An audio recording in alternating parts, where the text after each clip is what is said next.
Good morning, everybody, or whatever time it is, wherever you are. Thank you for joining this really, what I believe is going to be a really interesting live stream. I'm super excited for the guest we have today because he knows way more than I'm going to predict all of us about internet law, Section 230, this conversation that's been happening on both sides of the political aisle about, what kind of role these tech companies should have on shaping our discourse, on censorship, on free speech. And so I have a ton of questions for him. I'm sure you do too. I've asked you all to send some of those questions in. So we're going to try to get to as many as we can. We have Eric with us for about 45 minutes. So we can all chat afterwards about stuff. So let's pull him up here. There he is. Eric, welcome to my channel. Thanks, Eric Goldman. Why don't you give us a quick background on you, if you don't mind, and then just go right into it. Let's just talk about what you want to set the stage for when it comes to what is Section 230 and often how this conversation is oversimplified by people. And thanks again for being on the channel. Oh, my pleasure. Thanks for having me. I appreciate the opportunity to chat with you and your audience. So I'm Eric Goldman. I'm a professor of law at Santa Clara University School of Law, which is located in Silicon Valley. And I've been working on internet law matters for over a quarter century. I started practicing law before Section 230 was on the books. And so I always like to remind people that there was a world before Section 230. And I'm happy to talk about some of the challenges and struggles that we encountered in the pre-Section 230 world. I've been teaching internet law since 1996. Section 230 is a critical part of the course curriculum, but there's lots of interesting stuff to talk about internet law, and they're all kind of linked together, so happy to go any direction on that. And let's just start with the basics. What is Section 230? Section 230 says, and it's really quite simple, it says websites aren't liable for third-party content. If you just start with that basic premise and say, okay, if someone posts content, they're responsible for that content, but the website that's facilitating their ability to reach an audience is not liable for that content. That relatively clean division really, I think, accelerates the conversation to understand. There's first-party content and third-party content, and websites are liable for their content, not others. Now, that's an oversimplification, and there's one key piece I need to remind people. From the beginning, Section 230 has had exclusions for times when internet services can be liable for third-party content. One major exclusion relates to copyright law. So we have an entire separate statutory scheme, the DMCA's 512 safe harbors, to deal with copyright liability for third-party content. And another exclusion is for federal crimes. If an internet service is prosecuted by the Department of Justice, Section 230 doesn't apply. So there's plenty of laws that internet services must comply with, even with respect to third-party content. But if we keep that high-level premise clear, websites aren't liable for third-party content, it really accelerates the conversation. And that's, I think, where things start to go off the rails, because people try to say Section 230 means something else. So if you were to tell somebody, okay, you want to go out and have a conversation about this that is both something that people, the average person, can understand, but you don't use these terms, or you oversimplify it to the extent that now you're incorrect. What is the best way, I guess, to start a conversation with somebody, just your average person, about Section 230 and talk about it in a way that, you can ask some of these questions that we're going to talk about today, but you don't push yourself into that world of just being flat out wrong about it? Yeah, and I'm sorry if I'm being redundant. Section 230 says the person who posts content is liable for it. The people, the site that where it's posted to isn't liable for it. And once you start with that, then I think drilling into the details might expose some interesting questions. But just get that basics, and you're 90% of the way home. Okay, and I will apologize because I was reading some of the chats. Did you already talk about the platform versus publisher misnomers? Okay, I haven't. Talk about that. And I know you got some questions about the platform publisher distinction. And let me just preview the answer, the too long didn't read piece, which is there is no distinction under Section 230. Platforms and publishers are covered by Section 230. But I need to say a few more words about that. The reason why we have Section 230 in the first instance is because internet services before Section 230 faced a conundrum. They could either intervene and manage user content, do content moderation of third-party content, in which case courts would treat them as, quote, publishers. And if they're treated as publishers, they'd be automatically liable for all the content that the users posted. In order to avoid that liability, before Section 230, some services tried to position themselves something akin to common carriers. What they said is, we're not going to do any content moderation, so don't treat us as if we're responsible like publishers, because we're not setting up our business that way. And Congress saw the duality of the approaches. It saw the people trying to act like publishers but fearing that they would be sued out of existence, or the people who are trying to act like platforms that were letting all kinds of garbage through, and said, well, there's got to be a better way. How can we get to this happy medium?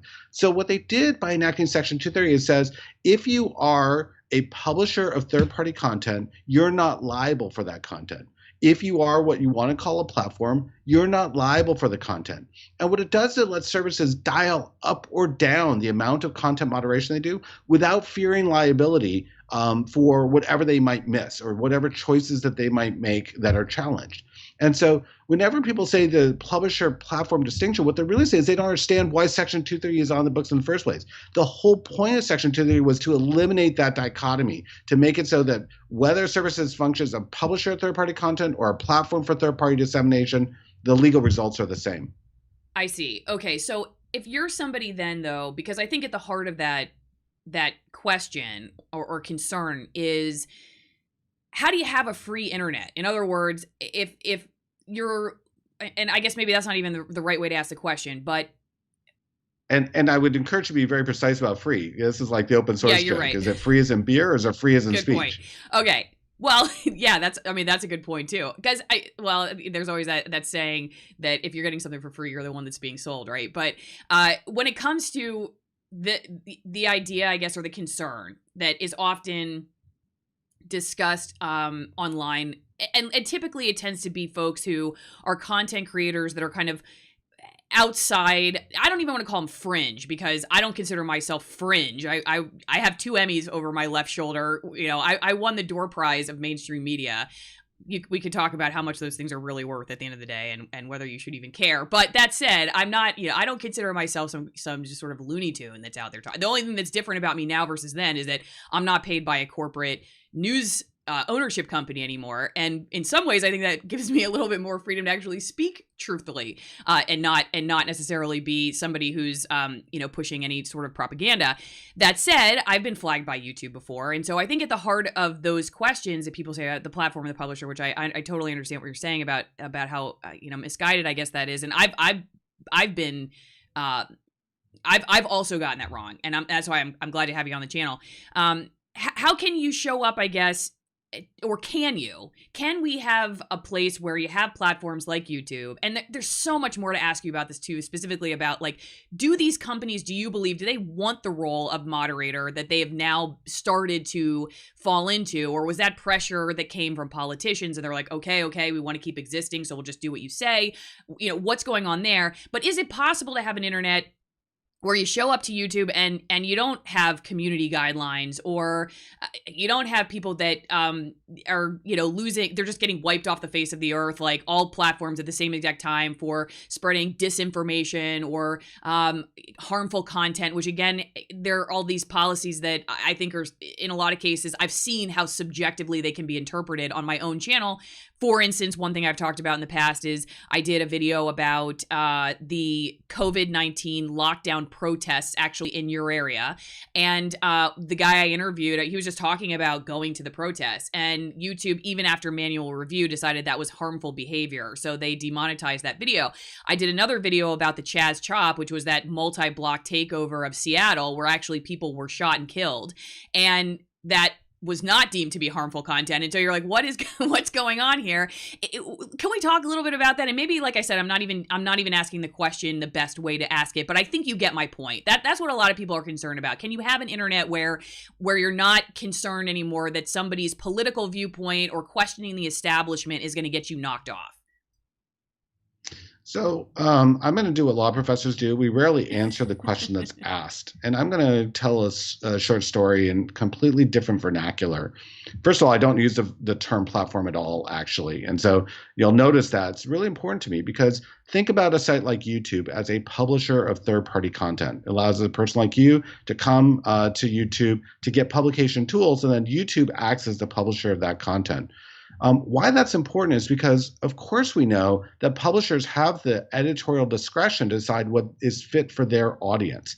And so for them, you expect them to make editorial decisions. They wouldn't want to turn over the publication tools to the worst crazies. That would not be a usable site. That would be a site that would be absolutely horrifying. So we expect them to engage in that kind of editorial discretion, deciding what's fit for their audience. What's beautiful about the internet is that sites have decided, have reached very different conclusions about what's fit for their audience. Some sites are more aggressive about moderating content. Some sites are less. That's a good thing in my mind, that they're all trying to figure out what does their audience need and cater to it. So when you say, how do we deal with the fact that YouTube might seem to be inconsistent, I'm not even going to try and deal with that. I'm going to simply point out YouTube has the editorial discretion, and we expect them to exercise that editorial discretion, and it's unreasonable to think that they'll do it perfectly.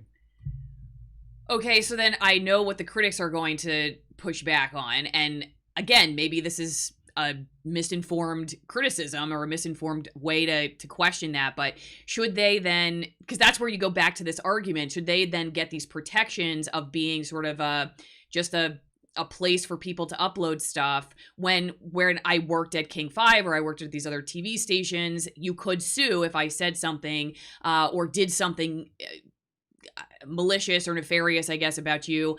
You could have some recourse. For instance, look at the government too, right? Because I hear this often, and I think it's actually not, or to me it seems, to say that that Section 230 is the internet's First Amendment. I think the hole in that is you really don't have any recourse to defend it as the First Amendment if you're somebody who was booted off of one of these sites. So I think it's not totally like an apples to apples, because I can go after the government if they decide to in any way infringe. Well, of course, there are certain holes in that too, but for the most part, if they infringe on my right to free speech, then I have some kind of legal recourse. I don't have that with the internet companies. I know that's what a lot of people will say. What's your response to that?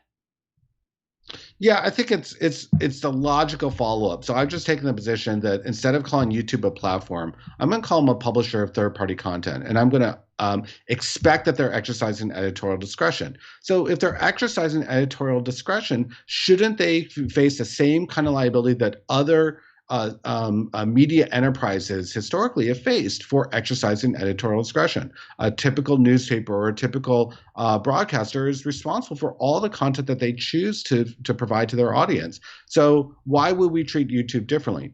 And here I think is the power and the brilliance of Section 230. The reason why we would choose a different legal regime online than offline is because there's things that can only occur online with that legal structure.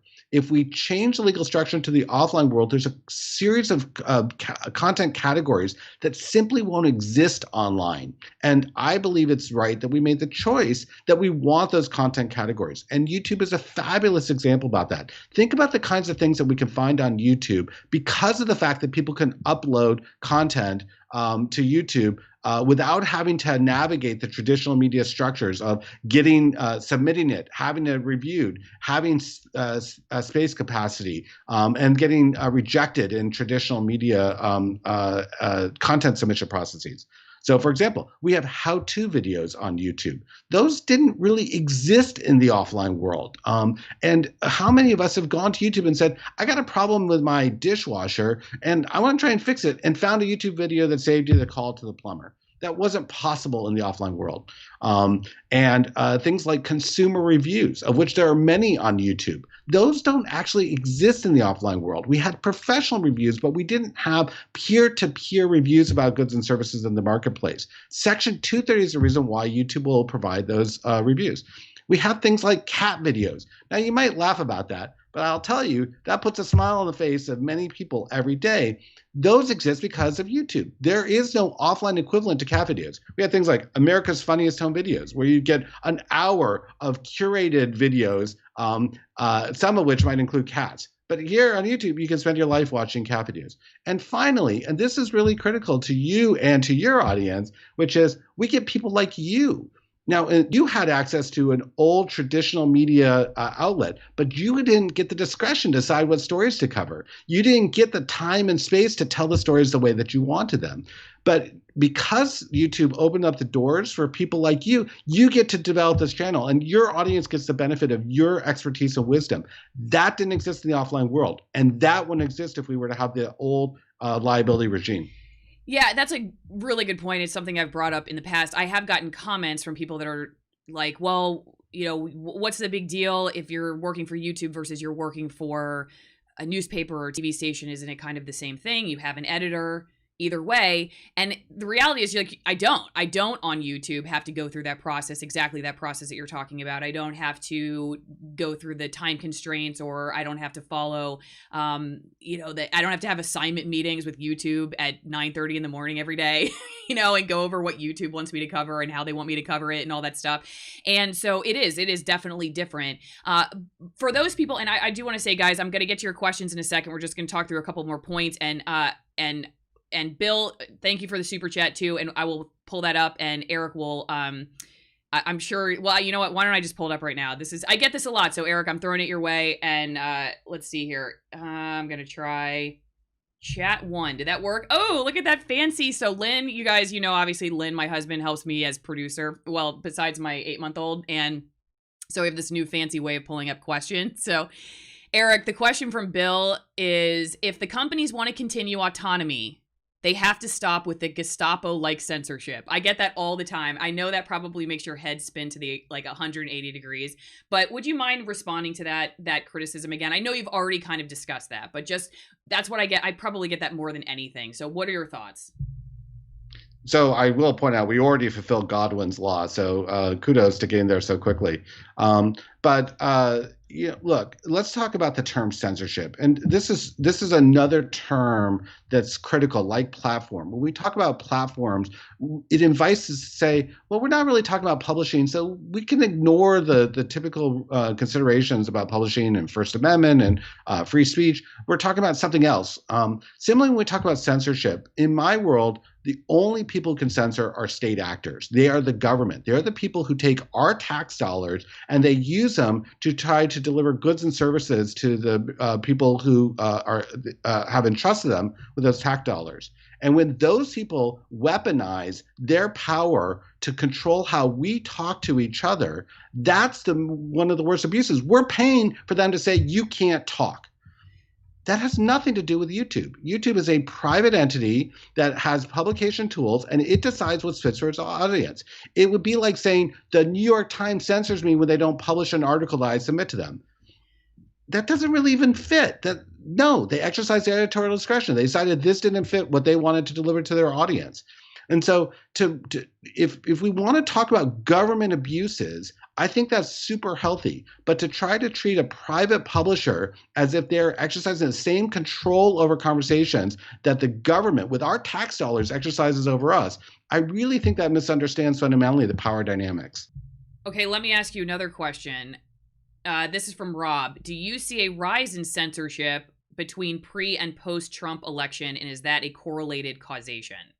And maybe censorship's not the best way to say that, but it's just the colloquialism when it comes to what's going on. But maybe what you're saying, content moderation, is did you see more of kind of community guidelines and even politicians talking about, hey, we gotta listen. I did a video on the letter that there were a few Democrat senators that sent to YouTube after the election saying, you better tell us by December 8th what you're going to do with all this false information that's on YouTube. And I see that more and more. I think it changed after Trump, but what do I know? What did you see more of this kind of conversation bubbling up, and more talk about the government, specifically government leaders pressuring these tech companies to do more of this moderation after Trump was elected?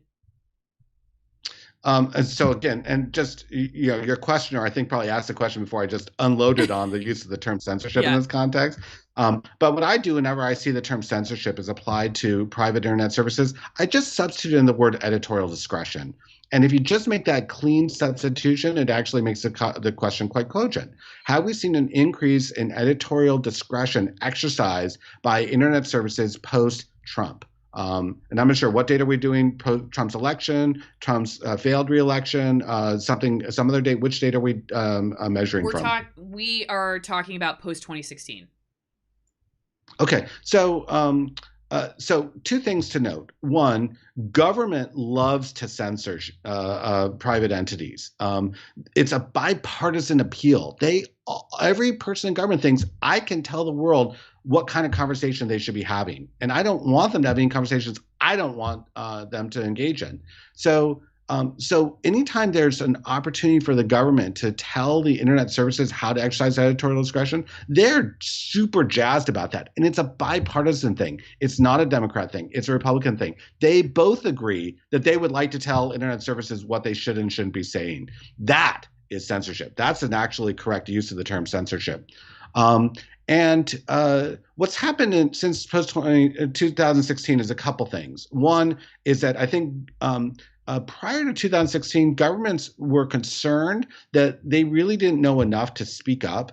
And so they were somewhat deferential to internet services. And you know what? We could probably screw things up here. So we don't want to be overly aggressive. What happened is that the governments got smarter about being able to tell internet companies how to run their businesses. They just stopped caring.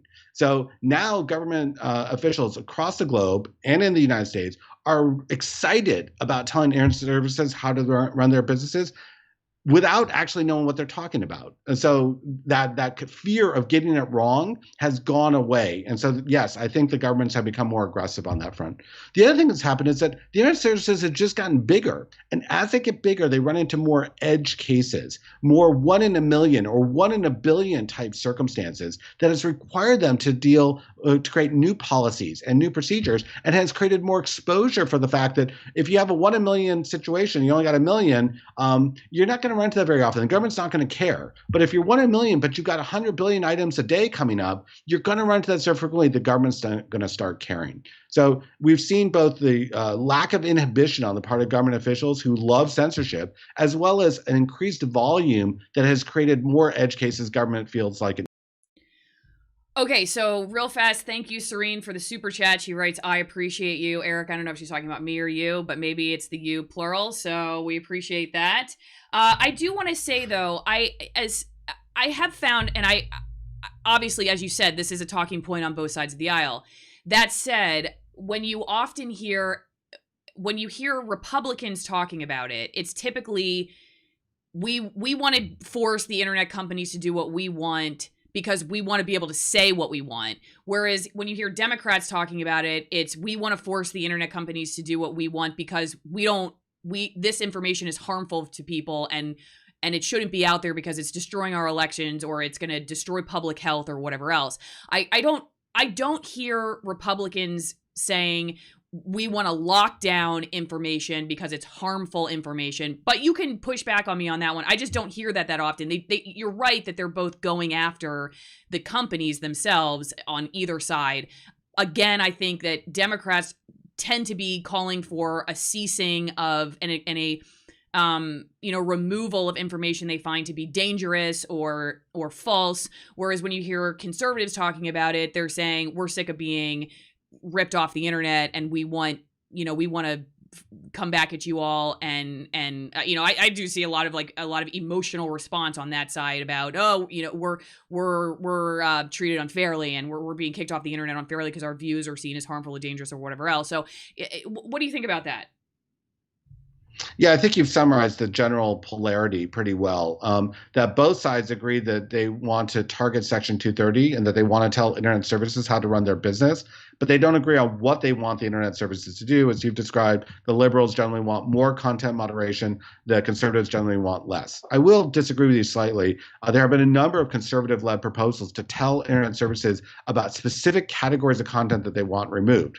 For example, in 2018, Congress amended Section 230 to create an exclusion for content that might relate to sex trafficking or the promotion of commercial sex. That was a Republican-led initiative. And also there's been a Republican-led initiative to try and create limits on things that relate to what we used to call child pornography. So there's certainly some effort on the Republican or conservative side to say there are certain categories of things that we want to make sure are banned at peril of sending you to jail, YouTube executives, if you don't get it right. But within that, I would say that the problem is that the internet services are saying, if we could come up with a solution that would make both sides happy, we would do it. But if one side wants more content online and the other wants less, we're doomed to fail. There is no way to navigate that situation. And so I think there's a really important catharsis we need to have as a society, because we cannot have both views at the same time. So what's the answer? How do we just say, hey, let these companies be, and if you want to start your own company, go start your own company? Of course, you hear, again, both sides. And I do really appreciate your bringing up those caveats to the Republicans. I know no political party is free of guilt when it comes to this kind of stuff. But what do you do? I'm sorry, both parties are pro-censorship. Yes. Let's just be clear about that. So that's a bipartisan thing. Right. So, okay. So, and they have their, right. Well, like I said, if you define censorship by going after these companies and wanting to, and honestly, I hadn't even thought about it that way, which I think is really interesting. If you were to sort of like, because it's easy to beat up on these guys if you're like, oh, it's turned into this David and Goliath argument, and so it's easy to get really sort of ticked about it and down with the establishment and the man and whatnot, because it's kind of gotten wrapped in with that. But I guess if you were to see them as a private business, like and I know they're not, but just say they're just like your uncle's diner or something down the street, and the government came in and started saying, hey, we don't want you to be able to put that sign in your window, or we want you to do this or whatever. You're right, we would have a visceral reaction to that. We would say that's not fair, but we're okay with saying the government do that to these tech companies, which I had never really thought about it that way. Am I framing that correctly? I try and stay away from the offline analogies because they're super complicated. But yes, we live in a very upside down world where conservatives historically have been concerned about the government's telling the owners of private property how to use their private property. But in fact, if the conservative view was you must carry content that you don't think is fit for your audience, that is an appropriation of that private property for government purposes. And so I don't really understand how conservatives are able to reconcile that approach unless the definition of conservative itself has changed very dramatically to be pro-government regulation. But that is ultimately, whether we're saying you have to keep content up or you have to remove content. Either way, it's the government telling private businesses how they must run their business. But the difference here is they're telling them how they must deal with third-party speech. And so it's not even like the diner situation, because the speech is a very special category of activity in our society with really unique dynamics. Okay, so I didn't actually even let you get to answer the original question I had, which was, what's the answer if you are somebody who you really do believe you're not pro-censorship, maybe you don't consider yourself a Republican or a Democrat, and to your point about has the Republican or the idea of conservative changed? Well, I do think the Republican Party has changed. I think you can see similar populism, I guess, on the left as well. It is changing. I do think that the parties are changing, and that there is more of this populist side to both of them that is not necessarily what historically would be looked at as a Democrat or a Republican. And yes, on the Republican side, there probably are people who in some cases are like not your pure conservative of just hands-off libertarianism, I guess. I do want to ask you though, if you are somebody, regardless of whatever side you're on, and you're like, you don't like that you see things, for instance, that are getting flagged, which you feel like shouldn't be flagged or whatever, what should you do? Do you just go to your therapist? Do you start your own platform? Do you go take a run? What do you recommend as sort of, because I've seen you talk to other people in interviews about how right now the conversation that's happening is not helpful, but there is maybe a helpful conversation to have about moving forward. What is that? So I'm sorry, I'm going to do my Jewish law professor thing again. So I'm going to answer your question with a question.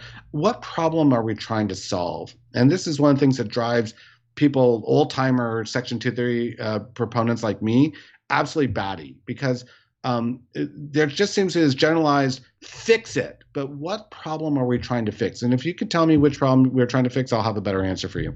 Okay. The problem that the majority of the information that we're consuming now is on these, you said you don't like calling them platforms, you call them publishers, third-party publishers. Is that what you said? I call them internet services. Internet services. Okay.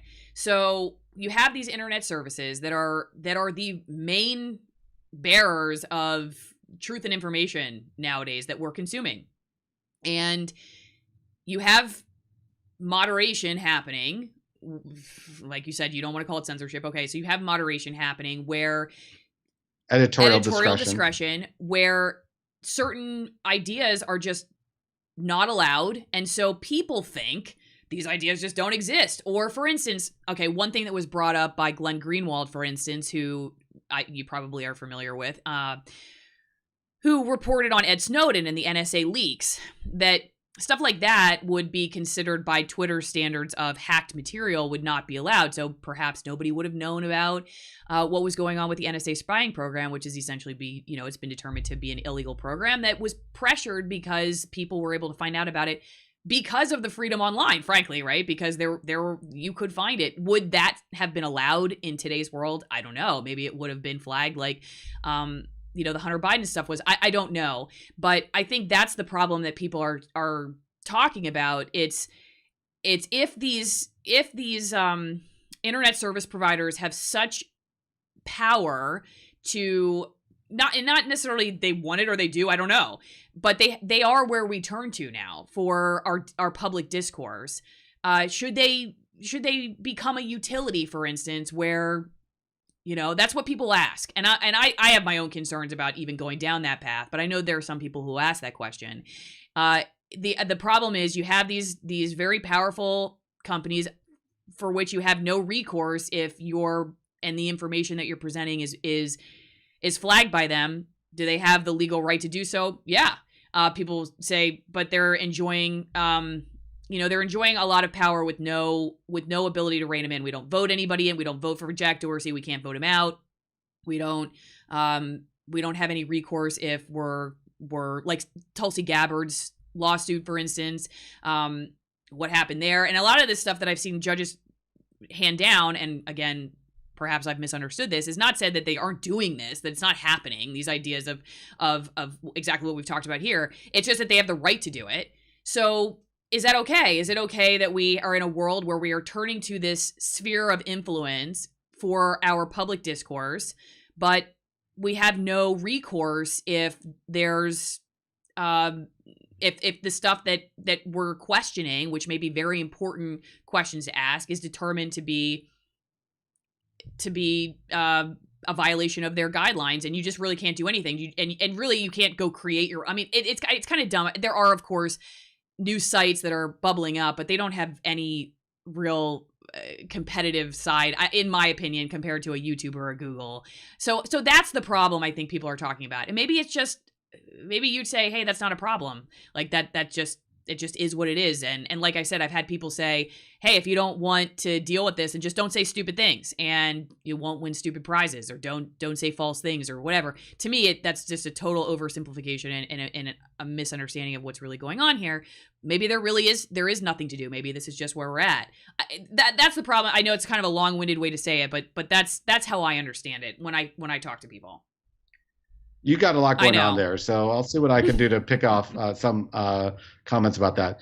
I'm going to reveal my own personal bias here, which is I think if we were to make a judgment between whether internet services are doing too much content moderation or too little, I would say that I think they might be doing too little. And let me explain why. We've seen the rise of things like neo-Nazism online. We've seen the rise of conspiracy theories that have no grounding in fact whatsoever, that are able to get oxygen online that really I would like to see cut off or starved off. And then we've seen the public health crises, anywhere from the anti-vaxxers to the COVID misinformation. I want internet services to attack all of that. I want them to be aggressive about trying to rein that kind of content in. That means that when they decide to tackle those, they are going to make winners and losers. The anti-vaxxers will get less attention. They will not have oxygen for their conversations. I think that's a good thing in the net scheme of things. I'd like them to do more, not less. Now, the real source of misinformation that we're seeing today is a combination of our own government lying to its people, fueled and propagated by Fox News and some of the other services like this. And there was a really powerful study that was done by one of the most brilliant law professors around, a guy named Yochai Benkler from Harvard Law School, that studied the propagation of misinformation in our society. It started with the government, got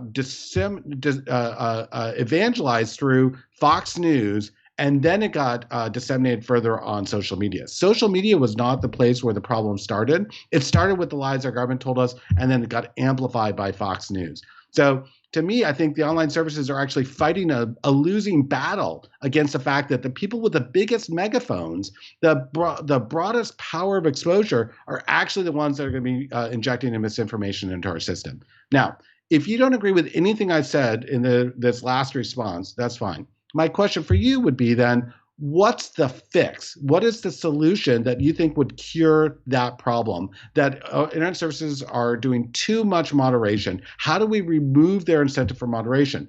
The solution is to say, you don't get the power to decide what's fit for your audience. You are forced to publish content that you think is deleterious to your audience. And that's what doing something like treating internet services like a utility would do. What we would really be saying is you don't get the discretion to turn off certain customers, which means they can engage in the most egregious, antisocial, harmful behavior, and you still got to treat them as if they're a legitimate player. I can't imagine that's the right answer, both because that would ruin the utility of those services or ruin the value of those services by being overrun by garbage content. But worse, it would treat those purveyors of bad content as if they are a legitimate voice in our society, as if they should be treated equally to the legitimate source of information. And to me, when you think about that, you're like, I don't want YouTube validating this particular set of content as actually being credible. And that's exactly what's happened to date. That's why we've seen the proliferation of so much bad content. And that's something I think the internet services are realizing they have to fix. Yeah, I definitely don't agree with everything that you said. I'm sure there are a lot of people who would agree with you. I do think the big question, and I brought up one from the chat that sort of essentially determines it, who decides what's true. And when you do have those situations, like you're saying, it's just egregious. Like I'm sure you, gosh, I can't even remember her name right now, but I did my own video about how that language is being used more and more and more, like this, just people are just leaving reality, the sphere of reality, they're spreading all, but who determines it's kind of, that's why I guess I am so purist when it comes to what I want people to be able to say, because I don't want you or Silicon Valley or the government or anybody to get to determine what is egregious, because what's egregious for me may be a government cover up for you, you know? And so that's where I think people get kind of antsy, and I can understand why. And so what is the answer? Dude, that's why I had you on the channel. I don't know. I don't know what the answer is, but I do push back on, and probably it is having competition and going somewhere else. I don't know, but I do disagree that it's just as simple as like there's an objective definition of egregious or dissociative reality, which the people behind the scenes in YouTube's community guideline world are even qualified to make the decision about. And we've seen them make incorrect decisions based on changing information, you know, on government entities that have gotten things wrong. And so I don't think it's not black and white like that. Well, all fair points. And in general, I have been adherent to the idea that that counter speech is the best remedy for bad speech for decades. So I'm right with you. If there's a problem in our information ecosystem, I'd like to think that counter speech can fix it. What I feel we've learned is that counter speech isn't enough, especially when the government lies to us.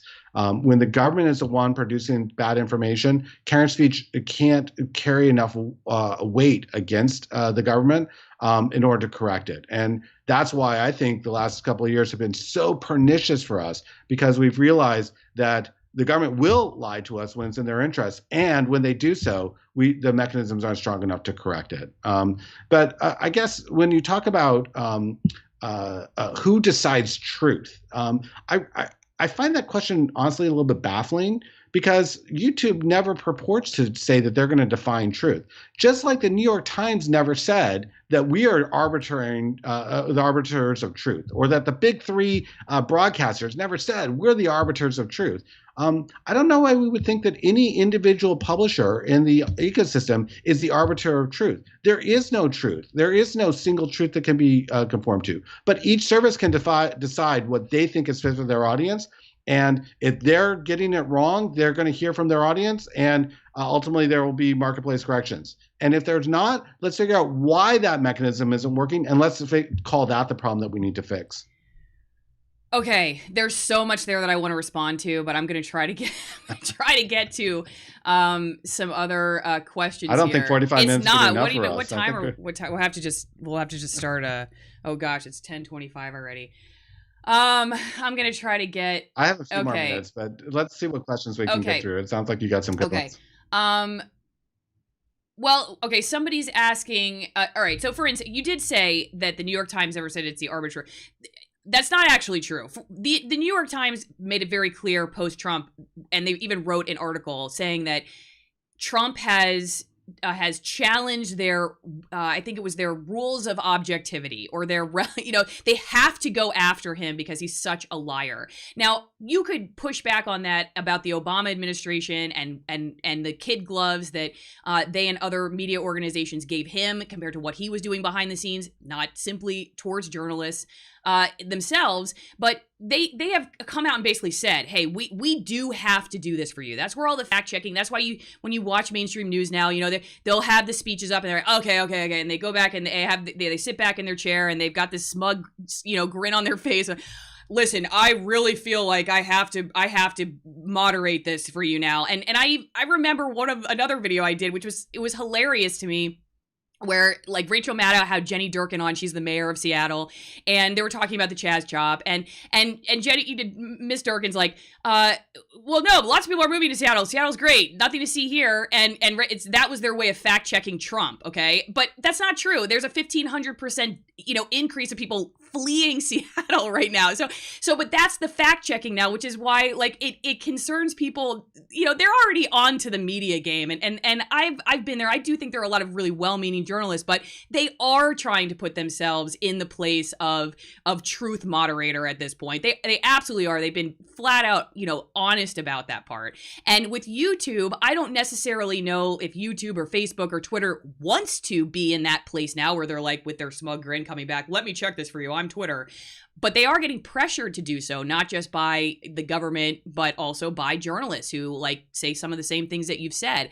My concern, again, goes back to, like you said, okay, I'll ask you, what is the solution? If it isn't more speech, like you were bringing up, which may be a false equivalence too, because how can more speech on platforms that have no eyes, like if a tree falls in the woods and no one's there to hear it, does it really make a sound? Does that matter? But if you don't have more of that, then what is the other option? The other option, again, as we go back to, is moderation and who decides. And my husband came in and brought up this point, so I'll bring it up to you. It's been fascinating to me to see, like, I studied theology in graduate school, and so like the history of religion is fascinating, right? Because what was a crazy idea 600 years ago is just accepted fact now. And if like Martin Luther, for instance, when he was just like, what, you know, you don't have to pay $1,000 to get into heaven. It says that nowhere in the Bible. Why have you guys been saying that? Right? Because the priests were the arbiters of truth. They were the moderating their church platform, I guess, or their third party publishing of the Bible, whatever.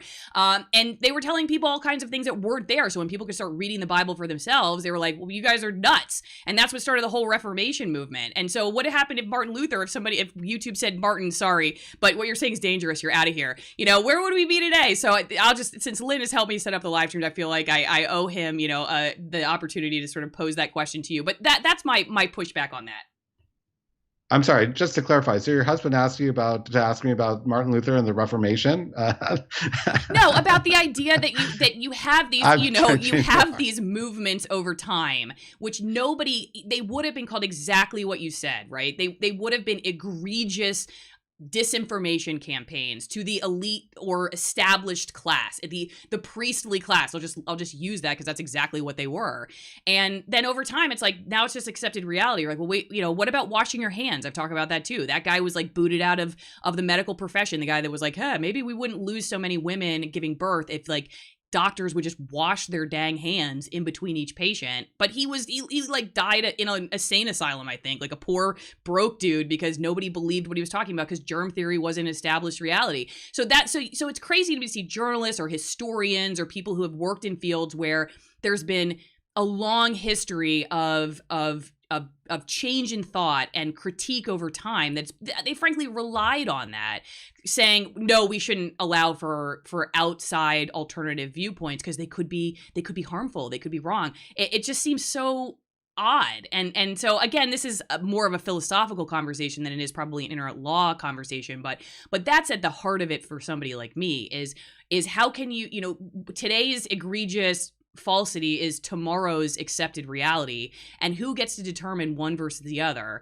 And if you do decide that somebody does because, hey, you're a private company and you have that right, and I agree with you, I don't want the government coming after folks for I wouldn't want them coming to my channel. You know, I wouldn't want Trump or somebody coming to my channel and saying, Allison, you have to say this or you can't say that. So I totally understand what you're talking about there. But I think at the heart of it is just that you can have that you can have some kind of objective, like you even said, there's not an objective, like, is there something like objective truth? No. Okay. So then what do you do? And that's the heart of the argument, I guess, for the wild west of the internet, and should there be some way to force that on companies? And I can see what you're saying about the danger of where that takes us. So really, I guess I just don't have any answers. When you asked me I don't have an answer to you about the solution to it, other than you create your own company and you get to say what you want and the government doesn't come after you. And since you have to go soon, I want to let you say whatever you want to say. Well, and if we have a couple more questions, I'll take them. But you've raised a lot of things, and actually, I think we have a fundamental point of agreement, which is that we need to preserve the room for what I'm going to call truthful negative information. It's information that's going to gore someone's ox, but it's truthful, and we want to preserve the capacity for that information to reach the light of day. That information is imperiled for all the reasons that you said. If you're goring someone's ox, that person's going to fight back and try and suppress it. And so we want to make sure that we have a legal regime that allows for the space for truthful negative information to emerge. And a classic example about this is the #MeToo campaign, which is truthful negative information that was produced only because Section 230 provided a legal breathing room for internet services to allow people to say, I was a victim, me too. Notice that the Me Too phenomenon didn't take place in other parts of the globe because the legal regime didn't allow that to take place. It was here in the U.S. with our legal regime that allowed for that production of truthful negative information. Now, here's the problem and the conundrum that you're raising, which is there are some things where the debate about truth will create a false dichotomy where there really is no possibility of new entrant to the marketplace of ideas actually succeeding. And this is things like COVID misinformation. We need to have a healthy discussion about all the public health consequences of COVID, including the possibility that the interventions our government is making are actually going to hurt our public health. We have to have that discussion. but there's also the possibility people are going to weaponize that and engage in outright lies, knowing, intentionally lying, so that they can advance some other objective of theirs. And we have to squash those, because if those lies take root and create it's a he said, she said about whether or not it's helpful to take a vaccine, that actually can create a long-term public systemic health problem for us that we can't tolerate. Now, you asked the question, if you're the person who's got truthful negative information that's being squelched by the editorial policies of a site like YouTube, doesn't that mean the end of the story? Now, I don't even understand that question. And here's where my head is in a totally different place. YouTube is not the only place to communicate that information. There are a small number of large players, but there's a large number of small players that are all allowing people to express themselves. And so people can use the tools that are available to them to evangelize the ideas they have. They don't have to be at any particular place in order to evangelize that idea. That's not the only route to success. So to me, I think that I want YouTube to be aggressive about policing the public health risk. We need them to do that. But if someone truly has a public health risk and YouTube has made a mistake, there are a whole bunch of other mechanisms by which that information can be evangelized. Okay, I want to get to this super chat before you go. I will deal with the second half of it about media and hydroxychloroquine, but the beginning of it is any opinions on Justice Clarence Thomas's comments on Section 230. I didn't hear what he said about it. Yeah, so what happened is that there was a case involving an anti-spyware company that had decided to label a software program as spyware.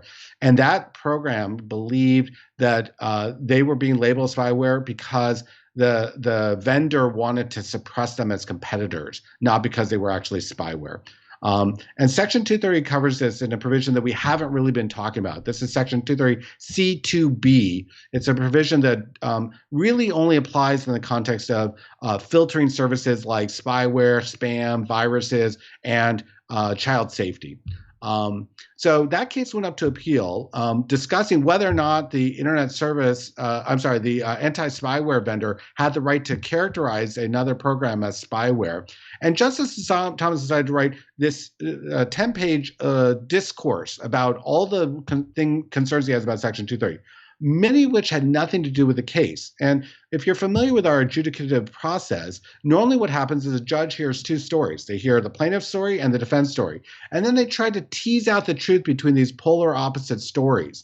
But here, Justice Thomas was writing, and there had been no one talking to him about the other perspectives. He was making it up. And judges, when they're not being guided by these two polar opposite stories, and they just start making things up, can get things very, very wrong. And Justice Thomas's statement was filled with errors, basic rookie errors that if he had heard anyone who knew about Section 230 speaking up against that position, he would have written it in a more nuanced way. And really the only thing to take away from Justice Thomas's statement is that he has told the world, bring me Section 230 cases so I can burn it down for you. Whether that's a good thing or a bad thing, we can disagree about. But the way in which he did that was really, I think, an abuse of a judge's prerogative. He wasn't responding to a case that was on his desk. He was making things up. I will say that one thing I have learned over the last year or two, which I kind of, I guess, knew as peripheral truth, but wasn't something that was just smacking me in the face every day, is how I used to think that courts were supposed to, in some way, and maybe I thought the same thing about the media back in the day when I signed up to be a journalist, that you had humans that could be objective and sort of and transparent and read the law and determine something without political bias. And it's more and more I wonder about our court system and where we're headed, regardless of which political side you fall on. It's been, to me, and maybe I shouldn't be disheartened, but it's been disheartening to me to hear what you're talking about and see it in real time. Maybe it shouldn't be because, hey, you're like, well, that's why we get so upset about our presidential candidate not winning, because that's one of the powers that they have is to appoint these Supreme Court justices, for instance. But it's kind of sad to me because I thought, hey, you go to law school and you learn how to interpret the law and you do it to the best you can without just trying to win it for your guy. And to me, it's like that's disappointing. But I just want to read the rest of it because I think what Daniel brings up in his super chat, which Daniel, thank you for the generous super chat. And talks about here, brings up another fair point about what we were talking about. And that is, so he finishes by saying also left-wing media lied about hydroxychloroquine and azithromycin, even when multiple peer-reviewed journal articles supported its use. So what about them? I don't think that's necessarily, the media question is necessarily something for you, because I know, we're time is limited and you got to go. But also, what we know to be, if you're not somebody who's actively seeking outside information and all you do is watch Fox or MSNBC or CNN, you are getting a certain sort of safety zone of talking points. And I know as a former reporter, the amount of time that even the best meaning reporter has to do research on these outside topics. And then along with, Trump and some of this stuff that he said in press conferences where he just botches the science. Maybe some of the stuff he said is not totally incorrect, but he's totally botched the way that they're talking about it. And I think there are doctors out there that you don't hear because their viewpoints are not put on mainstream news. So then there are people like yourself who are like, this is a public health risk to say something like that. Well, it may not be, because there are lots of doctors that I've talked to even on this channel who have, that one got silenced by the FTC for even discussing how he was treating his patients. And when it comes to COVID, it's such a new virus. Why not let doctors talk about what's been working for them? This has never been treated before, but that stuff was again seen as fringe. So ventilators were the safe things to talk about. You could talk about ventilators, but you couldn't talk about this other stuff. Then you finally had whistleblower doctors coming out of the ICU saying, I think ventilators aren't working. 80% of them are dying. We should talk about oxygen or something else. We should talk about whether this is a blood disease or really a respiratory disease. But again, it takes so long to catch up to, are these people creating a public health risk or are they actual whistleblowers? And in the meantime, right, you have these companies like YouTube trying to figure out, well, should we kick this guy off, or and what gives them the credibility to say that doctor who, they have no medical training, this particular doctor doesn't know what he's talking about. And so it just brings up what he's talking about. Like, there are, and again, right-wing media does the same thing, right? They hide facts and they hide nuances to truths the same way that the left does it. So it's not just the left, but you do talk about, some people just don't know this stuff because it's not out there. And so they're thinking, wow, that person's, like you said, an anti-vaxxer. Well, I did a video about the unknowns that the FDA has listed in their own on their own website, in their own briefings about what they don't know about this vaccine. And is that me spreading anti-vax disinformation, or is that my telling the public, hey, just so you know, you may see Anthony Fauci on television saying Santa Claus is vaccinated, so he's safe to be around your kids. What I'm telling you is they don't know that. They don't know if Santa Claus was vaccinated if he can't spread COVID-19 to your kid. But is that anti-vax disinformation, even though I'm reading it from the FDA? Well, it would be maybe considered by some people because they're just not hearing it when they think about mainstream truth. So I guess I leave it there. I want to give you the last word. I know I've said a lot. I'm fascinated by this topic. I totally appreciate everything that you've said and all of the thoughts you've given us here and your expertise on all of this. So I just really want to give you a chance to just, tell people that are watching, like, what else. And guys, if you want to get a hold of Eric, his information is in the description of the video. He's got a blog. He has a Twitter account, all that good stuff. But Eric, just, let us know, is there anything else that you think we should walk away with? And I'm sorry, guys, that we didn't get to all of your questions. This is just so much to talk about.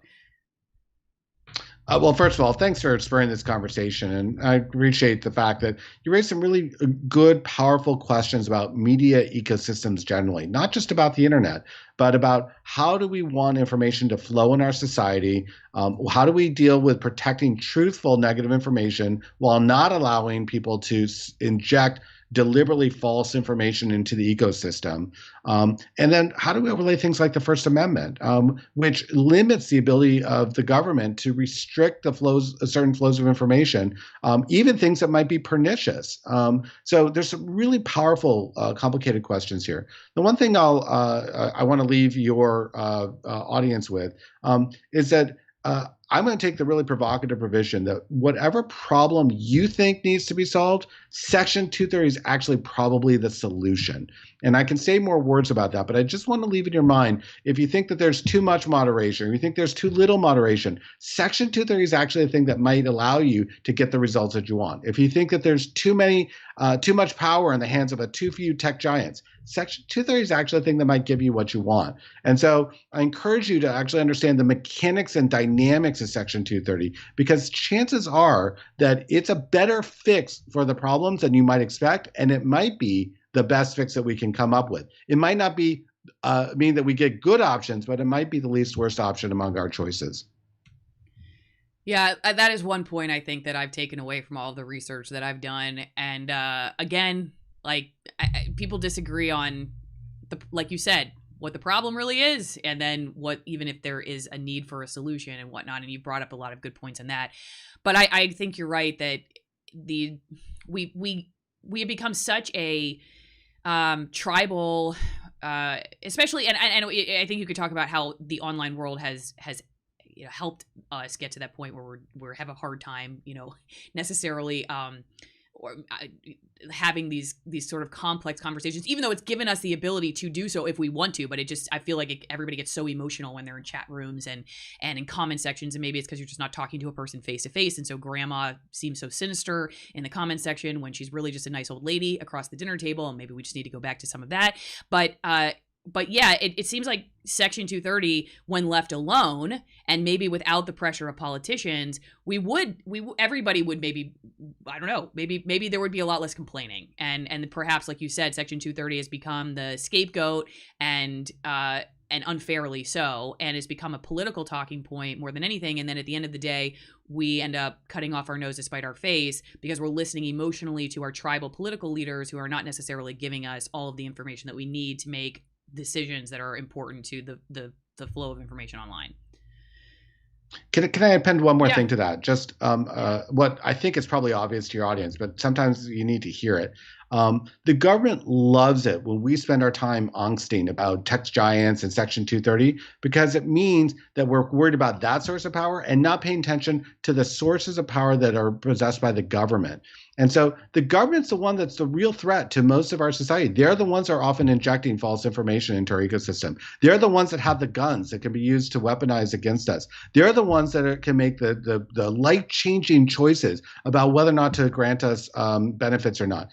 And every time we were worrying about the tech giants and we're not worried about the government loves it. So just remember, we might be playing into a very cynical game that the government's playing to deflect our attention away from the abuses of power that they are engaging with every day.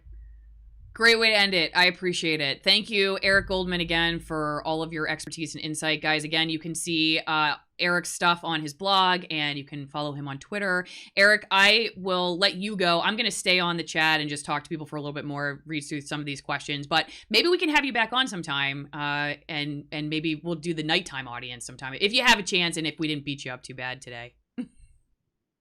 No, this is great. Thank you so much for giving me the chance to chat with you and for all the great questions from your audience. I will go ahead and drop off here, and I'll look forward to our next conversation. Thanks, Eric. Take care. Okay, bye-bye. Okay, everybody. So I am going to go back to some of your chats here and take a look at stuff we didn't get to talk to each other about. Thanks for all of the comments and for the super chats. Thanks, Eric. I think you're highly biased, but thanks for coming on. You know what I've learned is that a lot of channels, I think, just have interviews that they think their audience is going to like, and people who are going to just support their confirmation bias. And I like having debate and dialogue because I think it's important to see that is possible in 2020 or now 2021. We can actually have good faith debate with people. But when I asked Eric to come on, I only talked to him briefly. I've seen him on a couple of other interviews, and he's knows what he's talking about, and he's knows way more than I do, obviously, about internet law. And I'm glad that he brought up some stuff that's different than things I had thought about, or that my own sort of perspective or bias has gotten me to the point of thinking through, and so it's interesting because it at the very least it makes you it makes you a better debater from your own standpoint to talk to people who have different ideas. So let's be easy. I'm not saying whatever in the chat, but like, just know that I do try to present information that's not necessarily what everybody wants to hear, because then I become, just as bad as, what's interesting is my friend who works for CBS News is calling me right now. Her ears must be burning thinking about me on YouTube talking about mainstream media. Okay, Eugene, thanks for the super chat. I'm going to try this fancy, Eugene, well done. Thank you. Thanks for the super chat. See, don't you guys love this lower third here that Lynn has put together for me so that we can see each other's chat? So be careful what you say, because I can pull it up on the screen tonight. Let's see. Allison, it's really not a complex problem. Let's see, this is Ezekiel. I'm going to put this up. Hang on. Okay. It's really not a complex problem. The solution is even less complex. Americans need to be free to discuss and vote about our own representation without foreign influence. Simple and simple. Scott, sounds like China when you allow the government to have that control of what's truth and not truth. Well, Eric did say that at the very end, if you heard him, that the government, he believes, is the one that would want us to debate over big tech and let them sort of insert their own control while we're debating big tech, right? It was interesting too to hear him discuss the differences in terminology that he uses, moderation or editorializing or whatever versus censorship. And I take that as a fair point. Maybe I'll change my terminology in the future, because when you say censorship, it is kind of a legal term, right? And you think about it with the First Amendment and the government, and of course it's not necessarily what these tech companies fall under for the restrictions that they face, right? That's kind of the heart of this debate.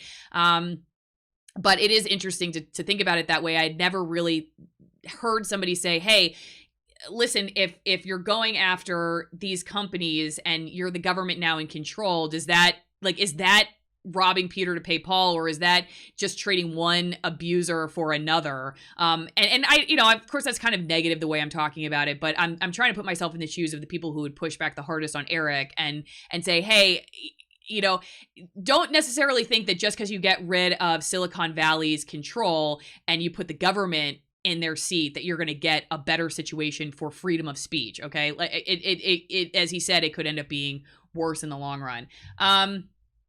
Let's see here. Careful about your gun. Let's see here. Two more. Let's see.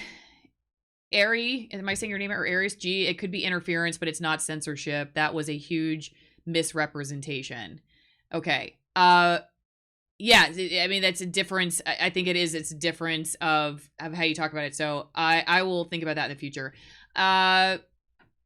Let's see. DHS has demanded that big tech flag and remove stuff seen as information, but upset that some of their own information is misinformation. I meant to ask him about that. I'm sorry. We just got so there's just so much to talk about. I'll just have to have Eric back on sometime. Jim, reinstate the fairness doctrine. That needs to happen. Okay, so I don't know if that has anything to do with big tech, but if you guys know, the fairness doctrine, which does not really exist anymore, but it basically required publishers of like, or the news and radio and TV and whatnot, to get both sides. You're supposed to like give equal sides to different sides of a debate on your news coverage. And the problem that the critics of the fairness doctrine will say is that, well, what if you know that one side is like, you fact checked one side and they're not telling the truth, and the other side is, and you're creating a false equivalence. That's always the pushback on that, is that false equivalence debate, and whether you're setting yourself up to give your audience this idea that these two sides have equal backing, evidence-based backing, versus one having more versus the other. Now, in my opinion, fairness doctrine or not, there are easy ways even with the fairness doctrine. And I think I've read a book about like even Murrow, who's often seen as somebody who was the grandfather of journalism, right? And I believe what this author said was, even in back then when you had the fairness doctrine, that when it came over the debate about cigarettes, for instance, that you even had journalists who their smoking was common, even in newsrooms. Listen, I've actually talked to people in my own newsroom who remember working in our building and have talked about doing literal drugs and drinking. Okay. So newsrooms were kind of the wild party places decades ago. If you've seen Anchorman, it's not totally untrue. Some of the stuff that's happened. I was actually surprised at how realistic Anchorman was in some cases. But even with the fairness doctrine, so you have reporters who are smoking, and so they're clearly biased because they don't want to believe that smoking is going to kill them. And so when they cover the topic, they give a false, oh yeah, see this person, this doctor who came on and told us that it has, nicotine is not addictive and we're not going to die and whatever. Like, they create that when maybe if they had, looked into it a little bit more, if they'd wanted to, or maybe they're just not showing you because they don't want to or whatever. I don't know. I wasn't alive back then, but that they're even with the fairness doctrine, there were still issues on that particular issue specifically of smoking and disinformation around smoking by journalists because of their own confirmation bias. And so, of course, bias is nothing new in the news business. I think the selling of bias is probably different nowadays, and the marketing of bias is probably different, but it's not like it's just all of a sudden came up. No Name says, some were employed to smoke on air as advertisement. I don't know about that. I just know that they for sure did that kind of stuff. So I don't know if they were actually employed to do it, but I know they did. So let's see here. Yeah, Veronica Corningstone. Yep, that's actually I worked with the original Veronica Corningstone. Believe it or not. She was a King 5 anchor. Her name's Jean Enerson. I don't know if anybody who's from the Seattle area has talked about that or knows about her.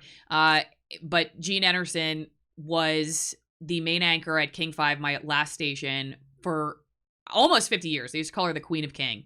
And I believe she was the first full-time female anchor for a TV news station in the country. And she used to sit right next to me. And what was really cool? One time I remember when I first started, 7 years ago, I came in as the station's first multimedia journalist, which is a journalist who does both the on-air stuff and the behind-the-scenes stuff. So I was shooting my own video, editing my own video. They had never had that.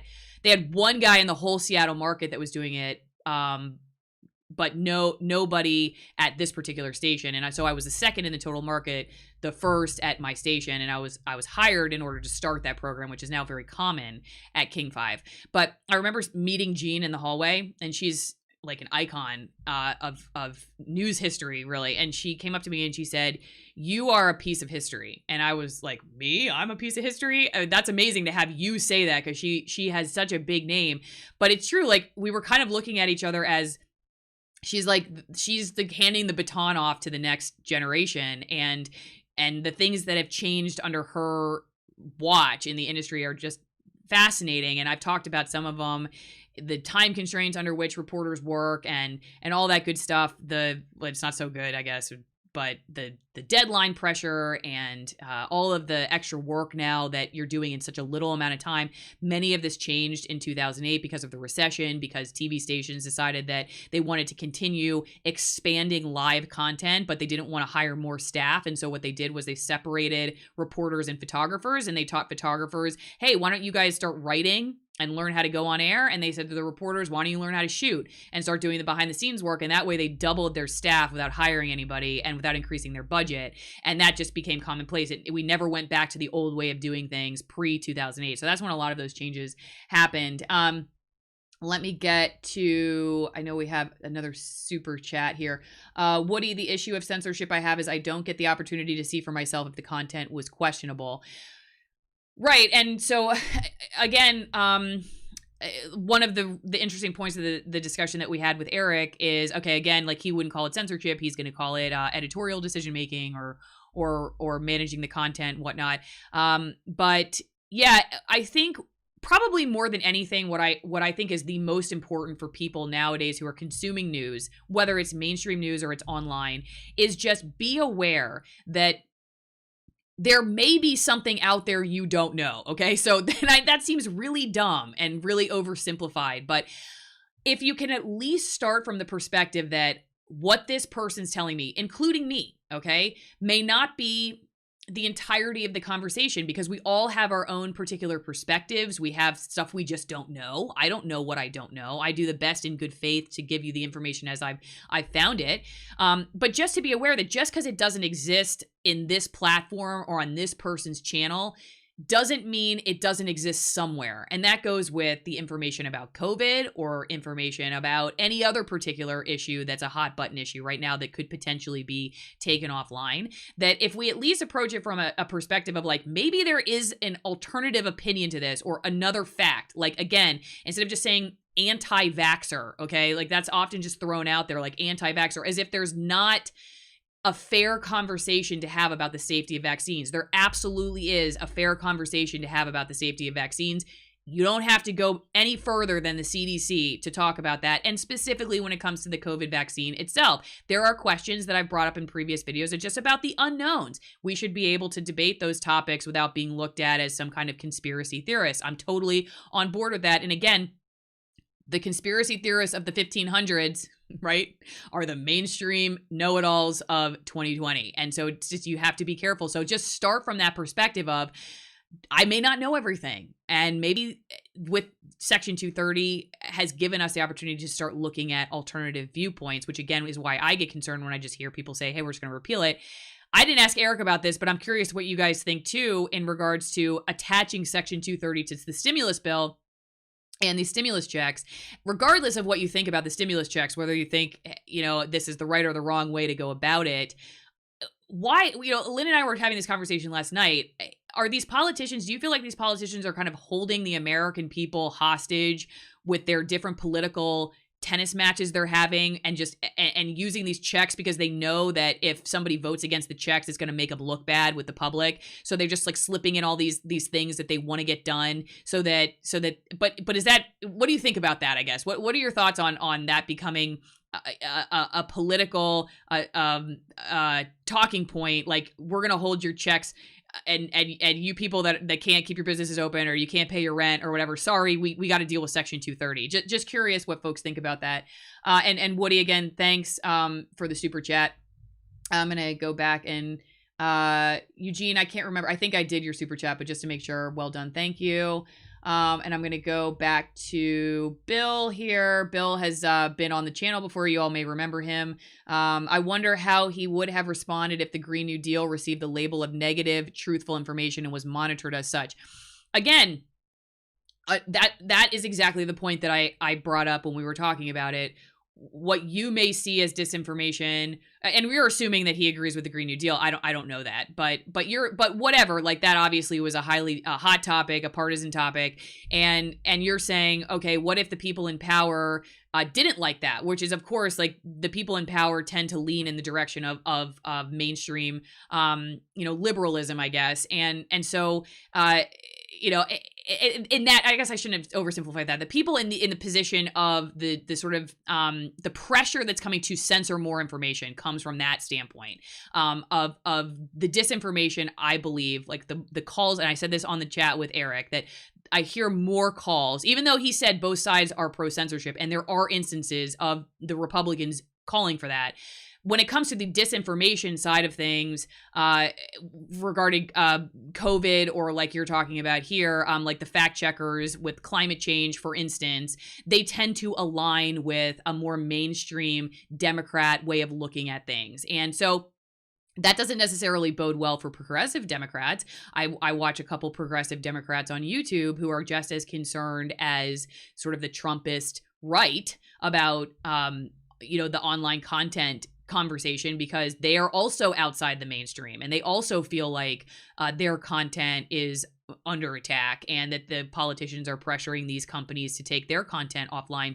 So again, I do think sometimes the argument of right versus left is not really as true to form as mainline establishment versus the outsider. or sort of, yeah, like the kind of the ruling class. I don't really know any other way to say it. And the people that have ideas outside of what is considered to be kind of mainstream ideology. And all the people who are the fact checkers in whether that's mainstream media, the government, whatnot.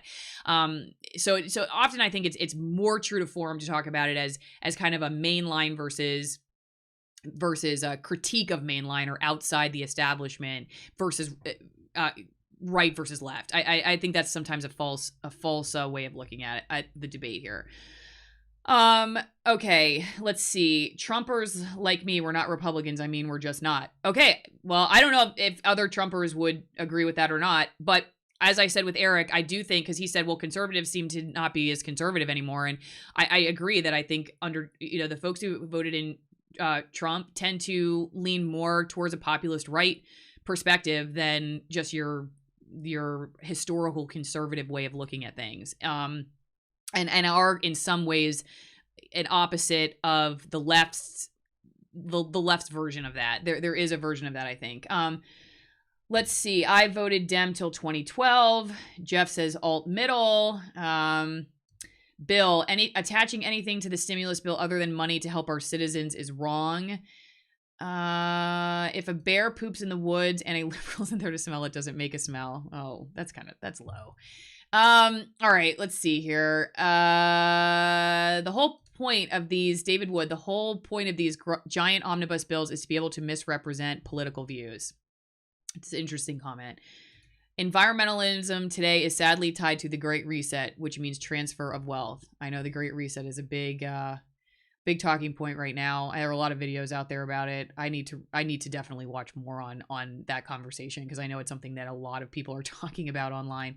Let's see. No name. Pass it. Let's let it go through. Let's have the checks and the investigations of elections under oath, and have the Pandora's box open up to see what the government wants to do. They have been dingus. They have been holding us hostage for decades. So yes, they're using us as pawns in their real life Game of Thrones. And what did you all think about what Eric said about, our debating big tech and not necessarily debating encroachment of government power? Because I don't know if I've already asked that question, but I thought that was an interesting point he made up at the end. Let's see. Great stream, Allison. Oh, wait, I have to click on that. Popmon. Thank you. Great stream, Allison. Keep it up. I appreciate the super chat. Thank you. So, well, y'all, let's see. Oh, Salty Scotch. Thank you for the super chat. I appreciate it. Do you drink scotch? My husband's a bourbon guy. I don't think those are the same. Are they? I don't know. I don't drink liquor. Liquor and Allison don't. Well, margaritas. Sorry, I should say. I do like a margarita on vacation. Brandon, not mainstream, just dominant. Not more widely accepted, just louder. That's a good point. Yeah, just you're right. There could be tons of information that is sort of mainstream, I guess, normalized in the world where it's being talked about, and just not being allowed the attention on the places where, the juggernaut is, I guess, on information. Let's see. An Irish cream, and I'm good. Lynn, I drink scotch when I celebrate at Salty Scotch. Thank you for that. Okay. Daniel, by the way, Allison, can you pre-upload the video with a timer reminder? Eric Hunley is doing that for your chat with him tomorrow. Was trying to look for it and was kind of caught off guard when it started. Actually, Eric and I are today. So glad you brought that up. I'm going on Eric's podcast at 2:30 Pacific time, 5:30. Let me just double check this. Unstructured, exploring human behavior and its, what is it? Consequences? Oh God, I lost the logo. Yeah, exploring human behavior and its consequences. I'll show you his website here so you can check it out. Hang on one second. Okay, stand by. Web. Does it show it? Oh, that's Eric's. Crap. Hang on. Click back on the... Nope. Whoops. We're Lynn's telling me. The tab you were on. Yep. Go back to the tab you were on. The other tab. The other tab with your chats. Oh. Here? No. Here. So when you jumped over to the web, you got to dump out of your dual screen. Okay, hang on. Oh, I see. It's okay. I'm not going to show you his website. It's too confusing. I don't want to just be here standing looking at my computer screen as much as Lynn's trying to help me. I will get that figured out next time. But anyway, Eric Hunley, I am going on his podcast this afternoon. It's called Unstructured. I will post actually a link on my other social media accounts so you guys can listen to that if you want. I think we're going to be talking about the media and whatnot if you're interested in that. Yes, timer reminder is a good idea. So so I'm new to like premieres and stuff. And I did my first premiere for one of my taped videos last night, and I really liked how you could do a live chat with people during the premiere. So I will do more of that. The one thing I wasn't sure about with like scheduling this and putting it out there is that I didn't know if, telling you yesterday was going to matter because they don't remember things like a day later. So I just figured I'd just do it in the morning, but you're right. I'm sorry. Maybe next time I'll do that and see what happens. Finn Coaching, thank you for the super chat. I appreciate it. Yes, I will post the link. Thank you, Jeff. We're talking about Bjork now. I don't know. Don Nix, Kentucky Straight Bourbon Whiskey. Government regulations allowed these corporations to grow, so I don't understand why only now they don't want government interference all of a sudden. Well, actually, I think it was that not the regulations allowed them to grow. I think that was the whole point of Section 230, and I believe that was under the Clinton administration that they're realizing they wanted the internet to be able to be a place where you could post stuff without having to have a staff that was editorializing and, yes, Lynn. Okay, click chat. Here we go. Sorry. Okay, so they wanted to be able to have an internet that is what we see today, or I guess maybe what we saw a few years ago before the renewed, I guess, these new calls for disinformation to be taken away and whatnot. But under Clinton, if I understand it correctly, they foresaw the concern of liability and the amount of staff. And this brings up another great point I forgot to ask Eric, which is how would a repeal of Section 230 affect smaller companies that don't have the legal teams and the moderation teams that YouTube or Facebook and Twitter do have? And could they even compete in a world of regulation like that? Maybe not. And that's a concern people brought up. But that was a concern back when this originally was instituted, was that if you wanted to have a free flow of information online, you had to somehow break these companies away from their being liable for what people said on their platforms. And so it was yes, the regulation, I guess, in other words, the law was Section 230. That's what we're talking about. But it was actually holding back regulation and saying, you know what, we're not going to come let people use the other laws that are out there that people can use to go after publishers. We're not going to let them come after you for that. And so, yeah, I mean, on one hand, it was regulation, but it was a sort of, you guys get what I'm saying. It was a regulation kind of in the negative sense, and not negative as a bad, but just like a vacuum kind of thing. Okay, Clinton didn't have anything to do with it. Congress did it. It came from case law, but it was during the Clinton, under Clinton, wasn't it? I mean, I believe that it was during his administration. Let's see. What's the difference if it's big tech discretion and government censorship? I see no difference other than the public has recourse against government censorship. Actually, one thing I wanted to ask Eric that I also didn't get to ask him is something that if you guys know Robert Barnes, he's a lawyer that's on like Viva's channel, Viva Frey's channel a lot. And he said something about having Section 230 and abiding by Section 230 like the First Amendment. And that was his I kind of have an idea of what Eric would have said, about that. But he's brought that up, and I do understand what you're saying. I will say though, again, what I think the pushback would be is, okay, is it a slippery slope of the government coming in and now telling businesses what they're forced to say? So, okay, let's talk about conservatives who say, if you're a baker, you shouldn't have to, like, right, this has been a case that has been, I believe, went to this, well, at least in Colorado, I think it was a Colorado case, right? The case of maybe at the flower shop in Portland, I believe, or Oregon somewhere. There was a cake shop in Colorado, and it was about, like, should you be forced to bake a cake for a gay couple if it goes against your religious beliefs? And does that violate your First Amendment? And that's a conversation that's brought up a lot. Should the government come now? Do you believe that's a false equivalency, or do you think, can you see the similarities here? If the government can come in and say, sorry, you have to say this, or you have to allow this to the baker, is that what they're essentially saying to these big tech companies? What Eric was saying, I guess, was, I'm sure he would disagree with the way that I presented that, but what he was saying was that it is still, regardless of whether there are these big companies with a lot of power, it is still the government coming after and telling a business what it should be allowed to have its audience see, or what it should be forced to allow people to say. And so is that a similar conversation, or is your line in the sand because those companies have so much power over discourse, whereas a bake shop in Colorado doesn't have that? But then if you talk about power as being the discriminating factor, then how much power and who gets to determine that? I think that's how he would answer that question, but I'm not totally sure. False equivalency in the sense of no baker is assuming the role of the commons at behest of Tate actors. I don't know if you meant Tate or if that's state. Okay, I see. Yeah, state actors. Yeah, I mean, I could see why you, again, I knew when I was saying that maybe it would not be the same, but that was his pushback, was like the government's coming in and telling businesses how to run their business.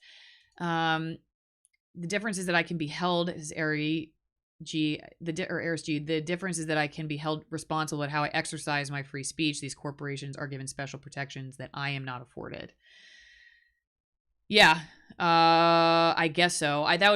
That's another question I guess Eric would probably be better shaped to answer. But yes, it's true. If you started a news company under the guise of like your G News, right? Okay. and you said something like that was sued, you were sued for libel. You're right. Like somebody could come after you as a private citizen in that regard. Or even if you went on and said something on one or another particular news station. Interestingly, I just saw Nate, the lawyer, talking about, it was a case from a few months ago. You probably remember when, I believe it was the Tucker Carlson lawsuit, where Fox News, somebody had sued Fox over something Tucker said in regards to, one of Trump's affairs. And I can't remember her name.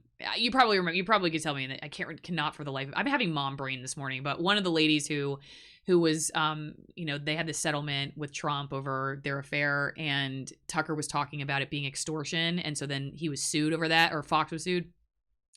And I guess Fox's argument was just like, nobody would take Tucker seriously. So he's just an opinion commentator.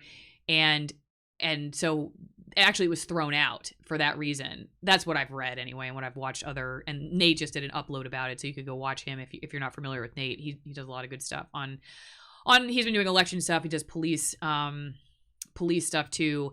And so that's an example, right? Is that, Tucker said something and somebody could take legal recourse. Now, of course, the lawsuit was thrown out, so they didn't win. But I do think that you're right, that you can, let's see here. No, it wasn't Stormy Daniels. It was somebody else. There's a couple of them. All right.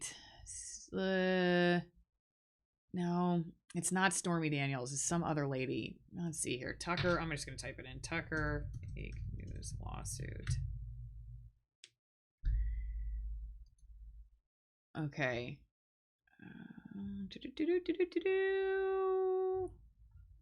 Okay. So basically, it says Fox persuasively argues that given Mr. Carlson's reputation, any reasonable viewer arrives with an appropriate amount of skepticism about the statement he makes. That was their argument. Non-literal commentary. I'm still trying to get down. Oh, McDougal. That's who it was. Karen McDougal. All right. Do we remember her? So that was the argument. Carlson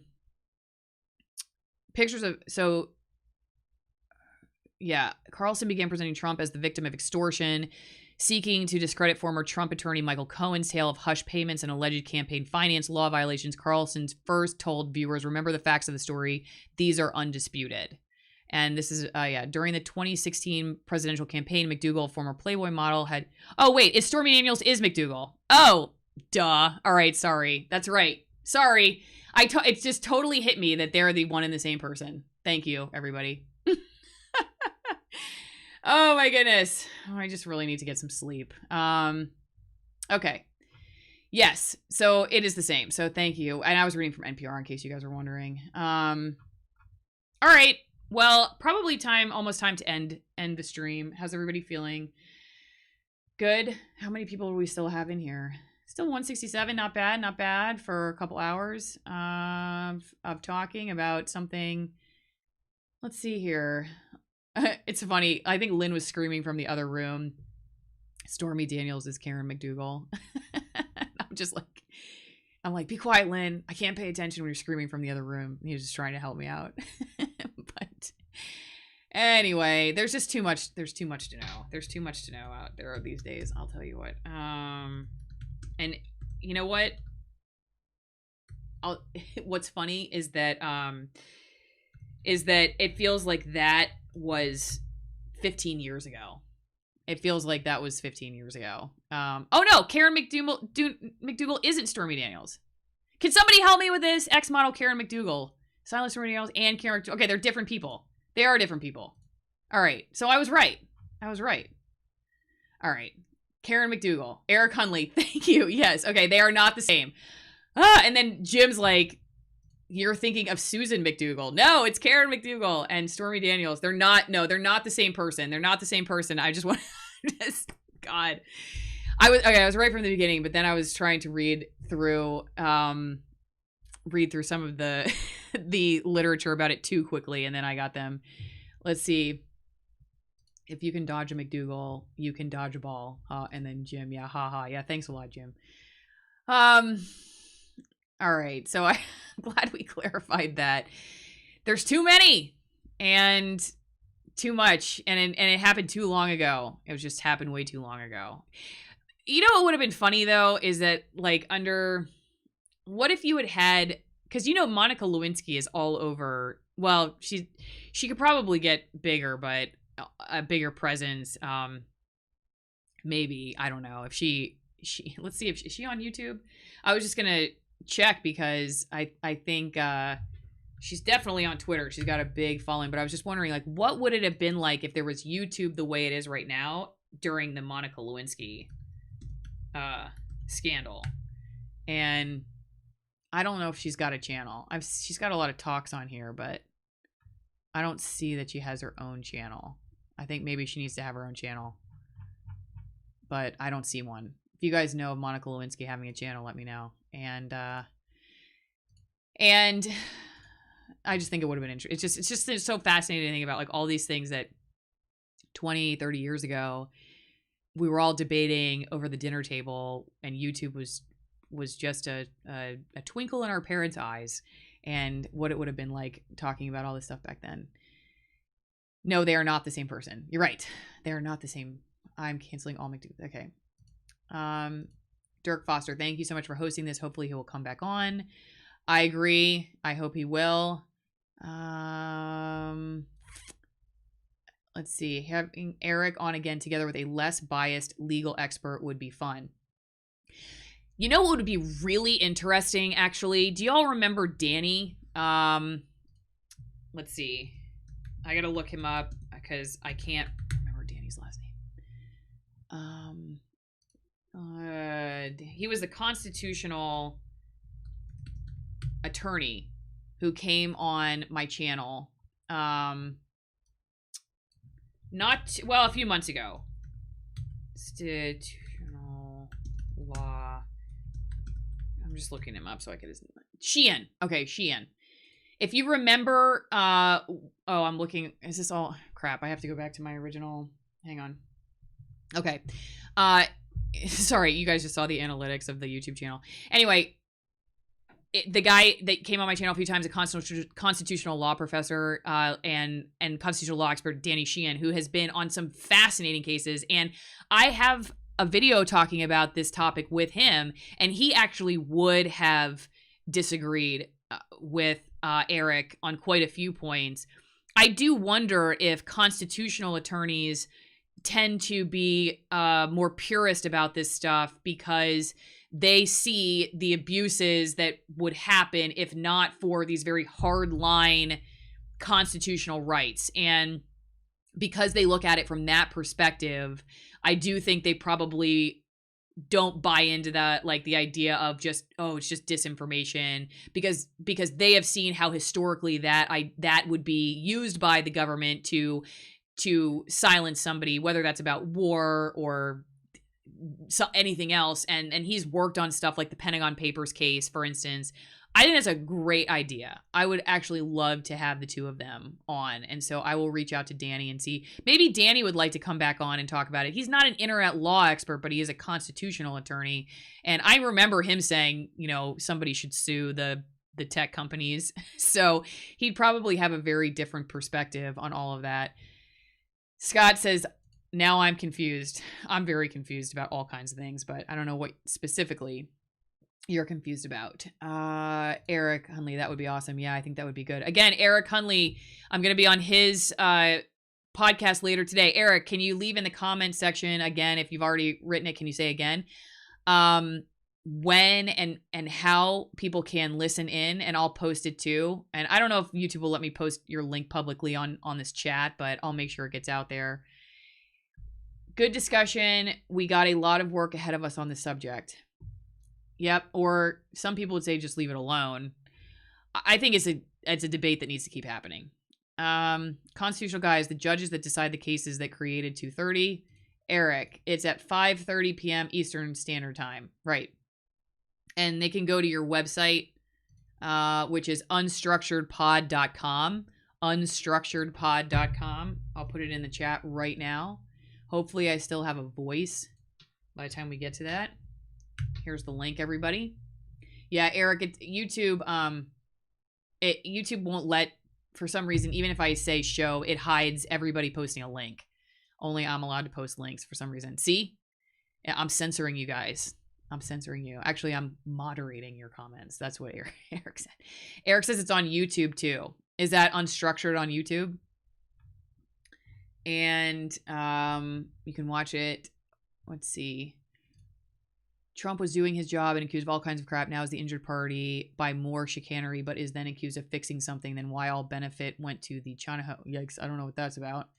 Wonder if she still has the dress. Is that about Monica Lewinsky? I don't know. Probably. Definitely not about Karen McDougal or Stormy Daniels. I don't know. I don't know. The real question is free speech. Internet companies like Google are municipalities that transport information. By disallowing information, you are inhibiting freedom. Okay. I don't know. I think Eric would probably, well, like Danny would probably have different thoughts. Like we were talking about Danny Sheehan, the constitutional attorney. He'd probably have a different opinion on that from Eric. Again, I think that's a great idea to have two of them on and let them debate. Because sometimes it's hard to, okay, Eric Hunley, ERICHUNELEY. That's the podcast. So if you Google Eric Hunley on YouTube, or you go to YouTube and look for Eric Hunley, we'll be on YouTube live, right? We're going to be live, so you can talk about it. It is a live stream like this one going on now on my YouTube channel. Right, Eric Hunley. Okay, so people can tune in and watch us. And yeah, Jeff says LOL. I don't know what you're laughing at, but there's so many things happening right now. Oh, I have to go back to this so you guys can see the chat. And right, show the comments. Thank you. You can give some people you trust moderator access, then they can post links. Oh, that scares me. But oh gosh, everybody. Let's see. You truly did a great job giving voice to what could be a possible opposing viewpoint. I don't think I agree with him wholeheartedly, but he obviously was quite educated on the topic. Yeah, I mean, he definitely knows what he's talking about, the law. I do think that again, having that conversation about egregious disinformation, that's such a subjective term, and it's so commonly used in newsrooms when, in editorial meetings when people are talking about, well, those people are, you hear journalists do talk like that sometimes. And that's why they like, oh, well, we should debunk that. We should go out and do this story and debunk that, because they're already starting from the premise of debunking something that I think in some cases they're just ill-informed on the topic.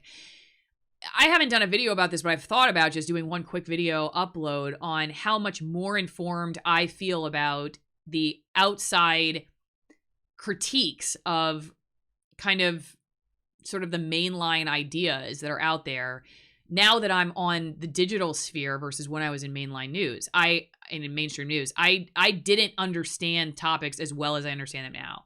And I was so disconnected from the culture wars and from understanding the complexities of many of the topics that were being covered at the time, because I was in that world of just mainstream media where only, certain ideas were deemed to be valid and acceptable, and anything outside, whether it was just either, determined to just be a conspiracy, or maybe somebody would say that's all of the any ists, racist, sexist, whatever, all of the ists that are often used to say we shouldn't have that debate.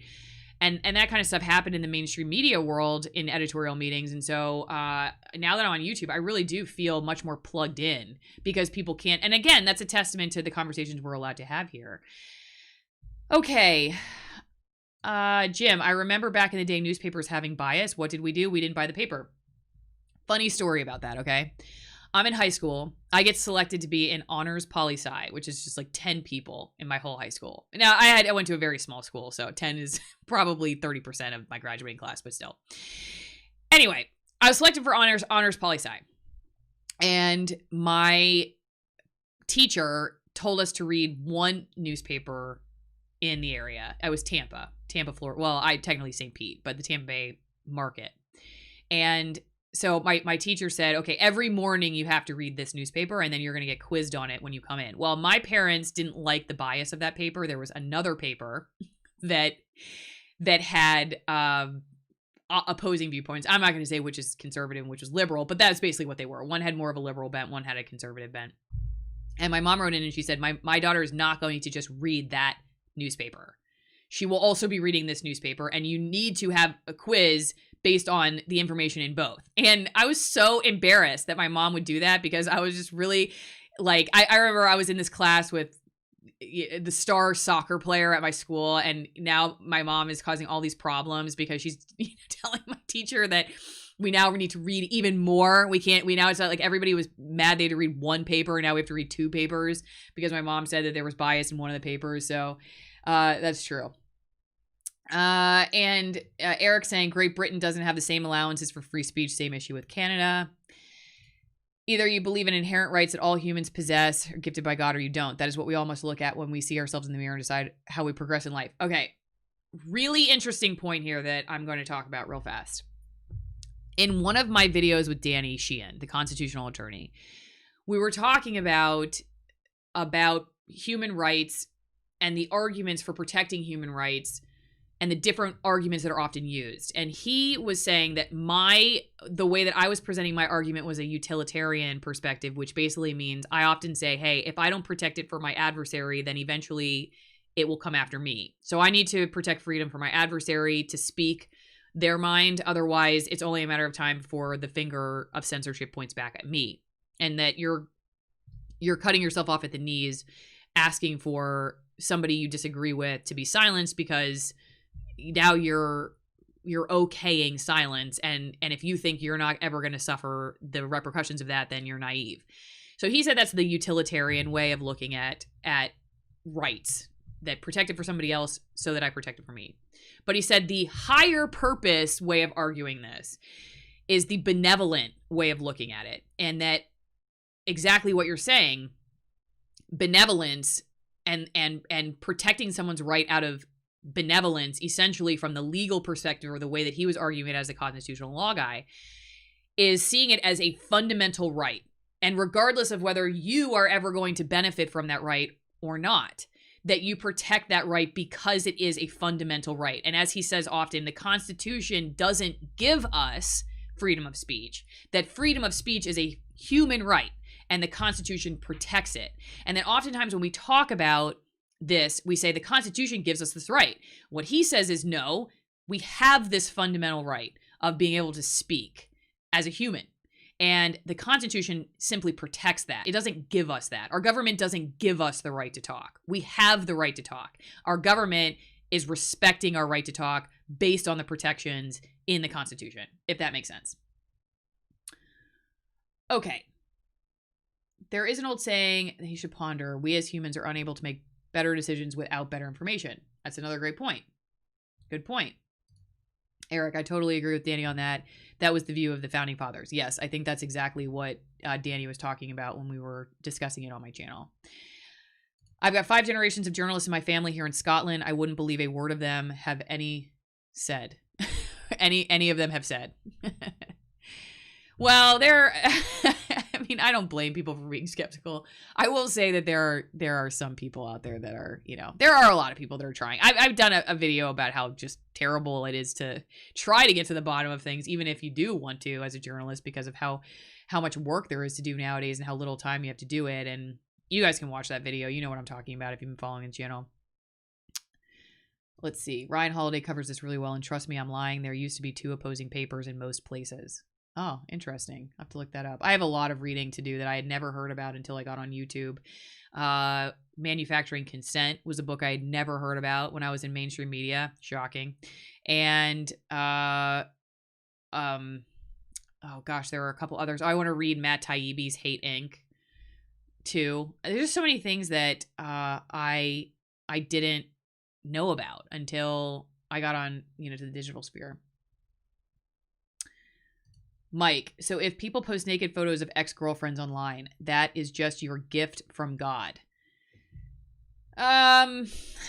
Okay, so I believe that may be a question about, like, if it's my property that you're putting out there, I may have rights to that, and that you can take recourse about that. In the same way, for instance, that, like, there are laws in certain states that you can't record somebody without their knowledge, for instance. It's their property or their personhood. So I don't know if that necessarily applies. That said, I will say that in my conversations with Danny, he even went so far as to say, because he'll talk about how, like, sort of these egregious crimes, okay, child sex abuse or something like that, are determined to be something that, okay, like, you shouldn't be able to do that online. But his concern would be like, okay, well, should you just go after those criminals and leave the free speech alone? Because will you get to a point where eventually it's not so much obvious, like, not everybody can agree on what that is. Is that a hate crime? Is that a hate speech or whatever? Like, that's often something that's debated in the YouTube world right now. Where do you draw the line on that? And so Danny and I actually probably tend to be more aligned on drawing that line in the sand, because you have to then ask yourself who draws the line, and that, obviously concerns me. Okay. I think we probably need to get moving, though, because this has been going a really long time. Freedom to do something doesn't mean freedom of consequence. True. Have you ever looked at the staff of a great attorney? They have a bunch of paralegals, get all the info on the car in point. Sure, if we preferred more than one, we'd act on one if it was from a good, trusted source and time was critical. Greg Pallas is another good one to read. So everybody, I do really appreciate what you're, and I want to say, Lynn said, in combat operations, we never conducted operations utilizing one source of intelligence. And Scott says, good point. Likeness is often protected legally via something like trademark, copyright, etc. And Alice Moore, history shows examples of where that happened and the operations failed catastrophically. Brandon, thanks for the super chat. Thank you for your dedication and reading my comment. Please keep asking important questions. The genuine seekers of truth will support you. I appreciate you all. And then Jason, I'm going to probably end here. Either the internet is treated like a utility or it's not. That is the fundamental question. Okay, it is a question. I don't know if it's the fundamental question, and I'm going to push back real fast on this one, okay? Because I used to think that too, or I considered that for a second. Then I started seeing crazy things in California with government officials turning off utilities to institute these COVID lockdown policies. And, shutting off power and water to places, to me, is insane. I think that's, I can't believe that people are accepting that in certain places. And so if you allow the internet to then be under the government's control as a utility, are you setting yourself up for the potential that the government says, you know what, hey, we're like the Patriot Act, we're conducting these really important operations that you can't know about. So we have the right to flag all this. And could they determine that COVID presents such a serious health risk that they have to shut down information about COVID just to better, save you from yourself. Could that happen if the internet becomes a utility? That would be my very big concern. 1 hour, 1 minute. No, we need to be able to sift through all the ideas. Thanks so much. Great stream. Insane. Absolutely. All right. So that's Los Angeles, though. Los Angeles City owns water and power. That's why they can do it. Yeah, but still, I think it still sets a potential precedent. I mean, it's still an important fact to consider, I think. So I really do appreciate all of you guys for being on the stream. Sorry I got the whole Stormy Daniels, Karen McDougal thing wrong. I will never make that mistake again. And I do appreciate all the super chats. And don't forget to tune into Eric Hunley's stream later today for more background on media and whatnot. We're going to talk about all that good stuff. Thanks. Love your content. Thank you, N. Begala. And I guess we're going to go, guys. I hope you have a great rest of your day. This is my first time doing a live stream interview on this topic, and I do appreciate the questions that everybody sent in. I'm sorry we didn't get to all of them. And hopefully, again, like Eric will come back on, and as we've talked about, maybe Danny will come on at the same time, and then they can debate each other because I've said before, it's hard sometimes to ask. You saw me stumble through some of my questions just because I'm still thinking through a lot of this stuff as I'm asking it, and I want to just be as open-minded as I can because I really don't know everything about this topic, and I want to learn. But I if you don't know what you don't know, you can't necessarily ask great questions, and sometimes it's hard to debate with somebody who has a far greater knowledge of I bet you if Eric and I started debating the back behind the scenes of mainstream news, I would definitely win that debate because I know what it's really like behind the scenes. And, I've worked there, and the same thing. He knows more on internet law. So to have another person who's a legal expert talking about this stuff, I think would be really good. No Name says, just like the financial system, the government can also at any point jump in to disrupt or redirect the internet. They have that power already. Thank God for Mom. They are already doing that. Yes. Okay. Okay. Well, everybody, thanks again. And I'm going to stop the stream in 5, 4, 3, 2, 1.